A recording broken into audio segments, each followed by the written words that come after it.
ప్రేక్షకులకి నమస్కారం అండి. మనం నువ్వుల చెట్టు, నువ్వుల గురించి కొంత తెలుసుకున్నాం. నువ్వుల నూనె పుక్కలింతే అంత మంచిదనేది గత వీడియోలో చెప్పానండి. అలా కాకుండా నువ్వుల నూనె యొక్క ఉపయోగాలు ఇంకా చాలా ఉన్నాయి. అయి చెప్తానన్నమాట ఇప్పుడు. నల్ల నువ్వులు మీరు కషాయం తాగితే మెన్‌స్ట్రువల్ సైకిల్ అనేది చక్కగా వస్తుందని చెప్పాను కదా! అదే విధంగా ఒక 2 చెంచాల నూనె తాగినా కూడా నువ్వులు బాగా బాగు చేసి చక్కగా చేసిన నువ్వుల నూనె కనుక తాగితే ఈ మెన్‌స్ట్రువల్ సైకిల్ అనేది వస్తుందండి. కానీ బాగా వేడి చేస్తుంది. ఈ నువ్వులు కొన్ని కొన్ని విరుద్ధ ఆహారాలుంటాయి. ఉప్పు కలవకూడదు ఎట్టి పరిస్థితిలో. అందుకే కాక నూనె అనేది విషంతోటి సమానం అంటారు. మనం ఏం చేస్తాం 4 సార్లు, 5 సార్లు జంతికలు వండాం.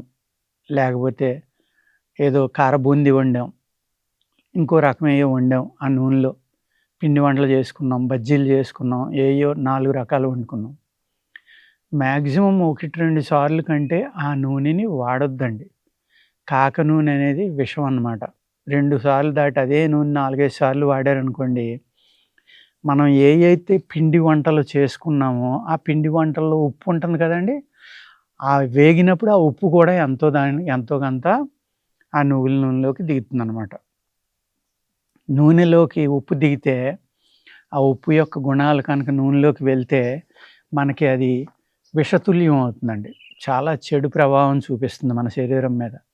కానీ మనం ఏమనుకుంటామంటే 4 సార్లు, 5 సార్లు కాసుకుంటే అలవాటు పడిపోయాం మనకి. దాని యొక్క అవేర్‌నెస్ లేదు కాబట్టి. మనకి అది తెలియని విషయం కాబట్టి ఏంటంటే, మనం దాన్ని పెద్దగా పట్టించుకోము. కానీ చాలా విషం అన్నమాట అది. అది తినటం కాదు. మనం ఆరోగ్యం పాడు చేసుకున్న వాళ్ళం అవుతాం అది తినటం వల్ల.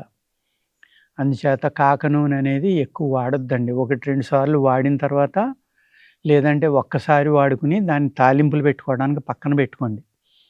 మీరు డీప్ ఫ్రై ఏది చేసుకున్నా కూడా కొత్త ఆయిల్ తీసుకొని అందులోనే వేపించుకోండి. మనం ఒక 2-400 రూపాయల లీటర్ ఉంది కదా! ఒక అర లీటర్, పావు లీటర్ పాడేయడానికి ఒక రూ. 100 పాడేయడానికి ఒప్పుకోం.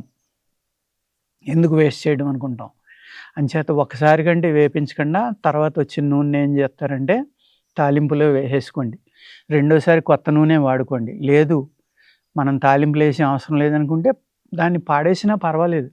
అది వేస్ట్ అయిపోతుందని అనుకోవద్దు. అది తినటం వల్ల వచ్చే నష్టాలు మీరు వేలకు వేలు మందులకు ఖర్చు పెట్టవలసిన అవసరం వస్తుంది. అందుకు దయచేసి అలాంటి తప్పులు చేయొద్దండి. ఈ నువ్వుల నూనె అనేది రాసుకోవడం వల్ల గజ్జి తగ్గుతుంది, దురదలు తగ్గుతాయి, చర్మానికి మంచి కాంతి వస్తుంది. ఈ నువ్వుల నూనె మసాజ్ అనేది చాలా బాగా పనిచేస్తుందనమాట. దాంట్లోనే మీరు కొంచెం మీగడ కలిపి రాసుకున్నారనుకోండి, పాల మీద పేరుకున్న మీగడ గానీ, వెన్నపూస గానీ కలిపి రాసుకుంటే కొంతమంది పిల్లలు డ్రై స్కిన్ ఉంటుందండి.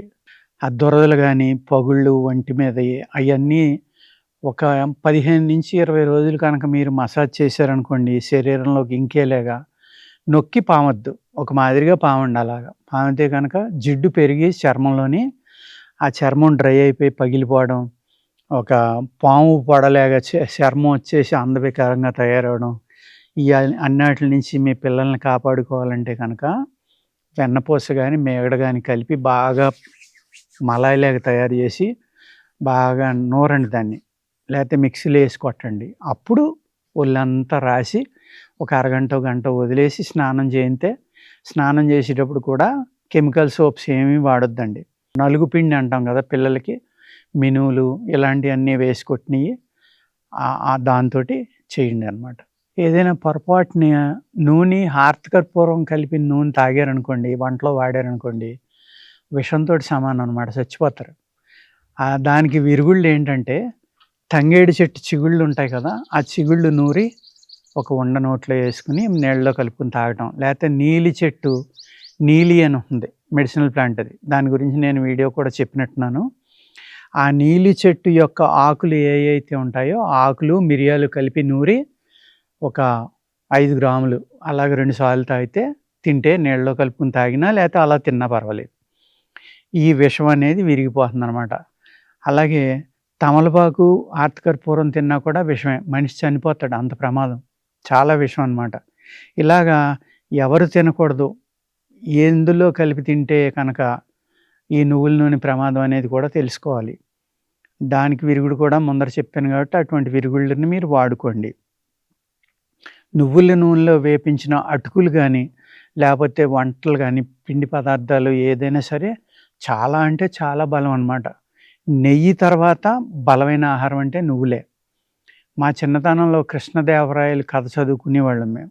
కృష్ణదేవరాయల గురించి చదివేటప్పుడు ఆయన సాలిడ్ నువ్వులు నూనె తాగి అప్పుడు గుర్రపు స్వారీకి వెళ్ళేవాడంట.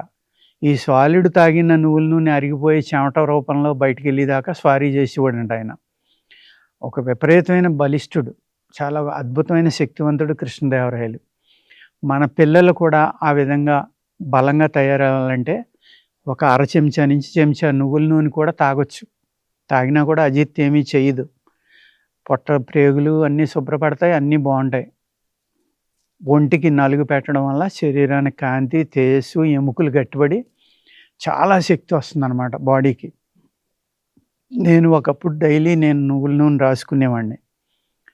ఎక్సర్సైజ్ చేసే ముందర పులస్ బారు, డిప్స్ బారు అన్నీ చేసేవాడిని అనమాట.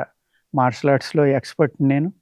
ఆ ఎక్సర్సైజ్ చేసే ముందర బాడీ అంతా నువ్వుల నూనె బాగా రాసుకుని లంగోట కట్టుకుని అప్పుడు ఎక్సర్సైజ్ చేసేవాళ్ళం అనమాట.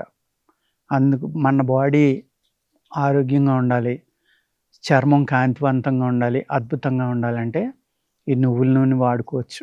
నువ్వుల నూనె వాడడం వల్ల చాలా బాగా పనిచేస్తుంది అనమాట. అలాగే నువ్వుల నూనె ఎవరు తినకూడదు. కంటి జబ్బులు ఉన్నవాళ్ళు, లేకపోతే పైత్యం ఎక్కువగా ఉన్నవాళ్ళు, దగ్గులు ఉన్నవాళ్ళు, జ్వరంతో ఉన్నవాళ్ళు, వీళ్ళెవళ్ళు కూడా నువ్వుల నూనె అనేది వాడకూడదండి. వాళ్ళు నువ్వుల నూనెని విసర్జించాలి. అదే ఆయుర్వేదంలో మీరు పాదరసంతో కూడిన మెడిసిన్స్ ఎవరైతే తీసుకుంటారో వాళ్ళు నువ్వుల నూనె తినకూడదండి. అలాగే కొన్ని కాయకల్ప చికిత్సలు ఉంటాయి. ఆ కాయకల్ప చికిత్సల్లో కూడా నువ్వుల నూనె అనేది ఎట్టి పరిస్థితుల్లో ఆహారంలో తీసుకోకూడదనమాట.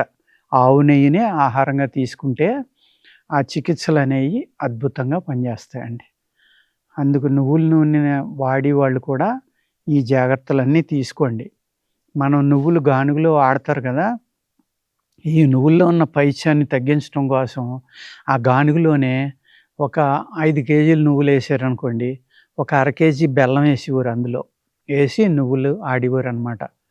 మేము పశువులు అంటే ఎద్దు గానుగ అనేవారు. ఆ ఎద్దు చుట్టూరు తిరిగేది, పాపం గంటల తరబడి తిరిగేది ఆ నూనె బయటికి రావడం కోసం. తిరగటానికి ఒక కర్ర లాంటిది ఉంది. ఈ చివరి ఎద్దు ఇలా తిరుగుతూ ఉంటే ఆ కర్ర మీద కూర్చునేవాళ్ళం మేము చిన్నతనంలో. గంటలు పొద్దున్న వెళ్తే మధ్యాహ్నం దాకా నూనె ఆడించేవారు.